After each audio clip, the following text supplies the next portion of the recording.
നിങ്ങൾക്കറിയാമോ, MGNREGAയ്ക്ക് ഒരു പുതിയ പേര്? ആ പുതിയ പേരെന്താണ്? എന്തുകൊണ്ട് പ്രതിപക്ഷം എതിർക്കുന്നു? MGNERGA, അതായത് മഹാത്മാഗാന്ധി ദേശീയ ഗ്രാമീണ തൊഴിലുറപ്പ് പദ്ധതി, ഇപ്പോൾ വീണ്ടും വാർത്തകളിൽ ഇടം പിടിക്കുന്നു. സർക്കാർ ഉപയോഗിക്കാൻ തുടങ്ങുന്ന ഒരു പ്രധാന പേര് വികസിത് ഭാരത് ഗ്യാരണ്ടി എന്നതാണ്.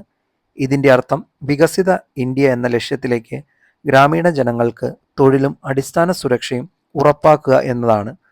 അതോടൊപ്പം ഭക്ഷ്യസുരക്ഷയുമായി ബന്ധപ്പെട്ട് Viksit Bharat guarantee food grains എന്ന പേരും ചില സർക്കാർ രേഖകളിൽ ഉപയോഗിക്കപ്പെടുന്നു. ഗ്രാമീണ ഉപജീവനത്തെ കൂടുതൽ വിപുലമായി കാണുന്നതിനായി ആജീവിക മിഷൻ എന്ന പദവും സർക്കാർ മുന്നോട്ട് വയ്ക്കുന്നു. തൊഴിലിനൊപ്പം നൈപുണ്യ വികസനവും സ്വയം തൊഴിലും ഇതിൻ്റെ ഭാഗമാണ്.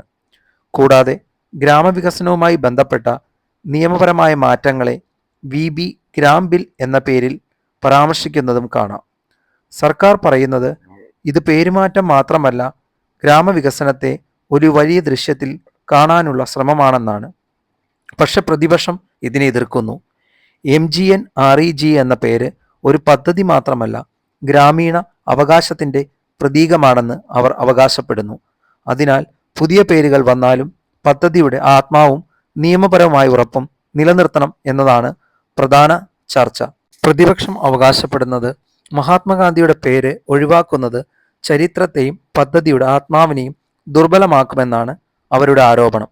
അതായത് സർക്കാർ ഇത് ഭരണപരമായ പേരുമാറ്റമായി കാണുന്നു, പ്രതിപക്ഷം ഇത് രാഷ്ട്രീയ നീക്കമായി കാണുന്നു.